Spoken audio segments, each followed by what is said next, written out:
Смарт-часы со спортивным дизайном, отличными материалами, качественной сборкой, большим экраном, функцией Always On Display, 117 спортивными режимами на борту, наличие GPS и NFC, круглосуточный мониторинг уровня кислорода в крови, уровня стресса и, разумеется, пульса. Мониторинг сна, водонепроницаемость 5 атмосфер, что позволяет плавать, не боясь повредить устройство. Наличие динамика и микрофона для возможности разговаривать через часы. И это только маленькая часть того, что можно прочесть в рекламе к смарт-часам под названием Xiaomi Watch S1 Active. К слову, S1 уже были у меня на канале, можете посмотреть обзор. Но как на самом деле дела обстоят у этих часов, сейчас я вам расскажу. Всем привет, вы на канале Польза.нет, меня зовут Саня, и здесь только быстрые обзоры и долгие стримы. И сегодня, вопреки всему, несмотря ни на что, я делаю обзор на часы, которые фактически у меня уже были, только не под названием Active. Это Xiaomi Watch S1 Active. S1 у меня уже были на канале, притом глобалку я по какой-то причине не стал покупать. Здесь у нас все-таки чем-то она отличается. Наличие GPS, подсчет кислорода в крови, притом будем проверять, перманентно это или нет.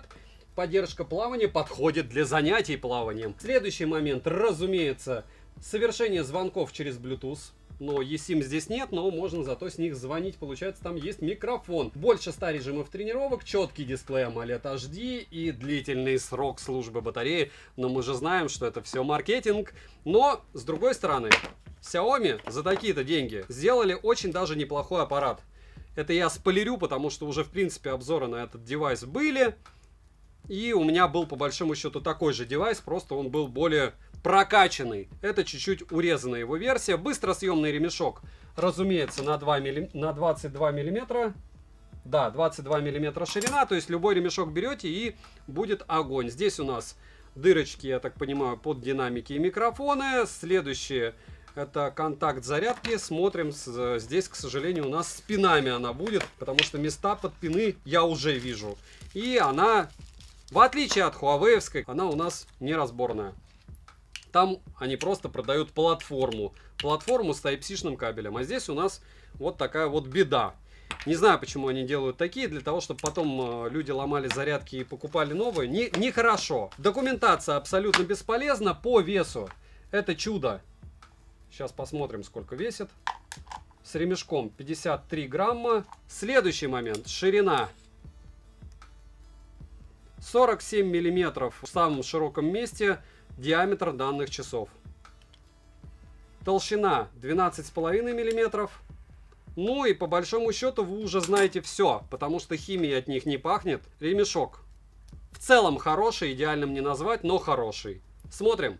7 обзоров в неделю выгружаю, ежемесячно разыгрываю 5 Mi Band 6 серии за лайк, подписку и комментарий к любому видео. Условия конкурсов, в которых под конец месяца всегда много, и мои контакты в описании. В прикрепе мой телеграм-канал с промокодами на Алиэкспрессе, плюс телеграм-канал взаимопомощи. Нас там почти 15 тысяч человек, а в телеграм-канале с промокодами я выкидываю отдельные обзоры и тесты. Поэтому подписываемся. Также не забываем подписываться на Twitch канал. Там у меня примеры прожарок телефонов в играх с одновременным стримингом прямо с них. Все розыгрыши 30 числа каждого месяца на стриме. К слову, сегодня разыгрываем наушники Sony и 5 Mi Band 6 серии. Приходите на стрим. Перейдем же к смарт-часам. Полетели. Поставляются данные часы в белой, синей и черной расцветке. Дизайн S1 Active привлекательный. Смотрятся на руке они хорошо. Ремешок выполнен из ТПУ. Тактильно приятный, но максимально неудобный. Корпус часов из полиамида и армированного стекловолокна. Качество материалов хорошее, как и сборка. При носке S1 Active дискомфорта я не ощущал, как и во время сна. На корпусе расположили краткую информацию, 2 контакта для зарядки, микрофон, динамик и датчики мониторинга здоровья. Из датчиков на борту датчик сердечных сокращений с датчиком уровня кислорода в крови, акселерометр, гироскоп, геомагнитный датчик, датчик атмосферного давления, датчик окружающего освещения, пульс воздуха, как и кислород в крови, не считывают, что хорошо. Пульс измеряет в ручном режиме или авторежиме с периодичностью в 1 минуту. SPO2 можно включить с периодичностью измерения в 10 или 30 минут, а также включить измерение весь день или только ночью. И вроде бы снова измерять кислород перманентно актуально, к сожалению. Мониторинг уровня стресса работает перманентно, разумеется, как и мониторинг сна. На руке измерения довольно точны, как и во многих носимых устройствах, погрешность небольшая, но имеется. Сон мониторят корректно, как и фаза сна, а также краткие периоды дневного сна они тоже записывают. С боковой части расположили 2 физические кнопки, верхняя отвечает за переход в меню и, по всей видимости, за вызов голосового ассистента, который у меня лично не работает. Нижняя кнопка отвечает за переход к тренировкам. Повесить переход к определенной тренировке на нижнюю кнопку возможность есть, а верхнюю кнопку пока с этой прошивкой переназначить нельзя. Также в приложении можно назначить экстренный номер, и 3 нажатиями на нижнюю кнопку совершается вызов по этому номеру. Летим дальше. С фронтальной части находится AMOLED-дисплей на 1,43 дюйма с разрешением 466 на 466 пикселей. Рамки есть, но они не особо заметные. Безель металлический, картинка четкая, цветопередача хорошая, частота обновления экрана 60 Гц. Анимации по минимуму, но скроллинг плавный и перемещаться по интерфейсу удобно. При прямом попадании света на экран, к примеру, на улице в солнечный день, яркости лишь слегка не хватает. Яркость пятиступенчатая, автояркость на борту, и работает она корректно. Время до отключения экрана максимум 20 секунд. Always on Display на борту, работает он по расписанию, а время его, честно говоря, не понимаю, от чего зависит, так как они лежали 10 минут с включенным Always on Display, а в другой раз и 5 секунд не продержались, как экран потух. Активация экрана при поднятии запястья срабатывает стабильно, хорошо и быстро. Также можно экран разбудить 2 касаниями, а выключить можно, накрыв ладонью. На смарт-браслет можно установить 6-значный пароль или включить режим «Не беспокоить». По свайпам с главного экрана сверху вниз уведомления, слева направо и наоборот виджеты, и снизу вверх панель быстрого доступа. Настроить порядок виджетов и добавить их возможность есть. Меню большое, из интересного это тренировки, активности, измерение пульса и измерение кислорода в крови. Мониторинг сна и уровня стресса, дыхательные тренировки, менструальный цикл, погода, музыкальный плеер для управления воспроизведенной музыкой на смартфоне. И загрузить музыку на сами часы в стоке возможности нет, что странно и является минусом для меня. Кошелек и добавить карту можно в приложении, но на данный момент лично у меня не получилось завести карту. Дальше есть будильник, секундомер и таймер. В фоновом режиме может работать только таймер. Давление, компас, фонарик, поиск телефона и Bluetooth кнопка для удаленной съемки. У меня OnePlus 9 Pro, работает это дело исправно. Вспоминаем Huawei-евские девайсы, у которых Bluetooth кнопка работает только с Huawei. Bluetooth версии 5.2 почти самый последний 5.3. Подключить наушники возможность есть, а вот нагрудный датчик подключить нельзя. Часы подключаются к Wi-Fi на 2,4 ГГц, NFC-модуль в наличии, как вы уже поняли. Тренировок на борту более 117 режимов, автоопределение тренировки есть. Отслеживание плавания на борту, GPS на борту, из навигации на борту GPS, Beidou, GLONASS, Galileo и QZSS. Местоположение часы определяют до 10 секунд, карты строят неплохо. Загружать маршрутные часы способа я не нашел. Во время тренировки есть возможность пользоваться музыкальным плеером. Опять же, тем, которые на смартфоне, что очень странно, потому что наушники можно подключить. На входящий звонок можно ответить или сбросить его. Быстрых ответов, к сожалению, нет. Это эпичный фейл, потому что у многих браслетов это даже есть. Вибромоторчик неплохой, силу вибрации настроить можно. Уведомления приходят моментально, но отвечать на них нельзя, и быстрых ответов тоже не завезли. Иконки приложения отображаются, а смайлики нет. Емкость аккумулятора 470 мАч.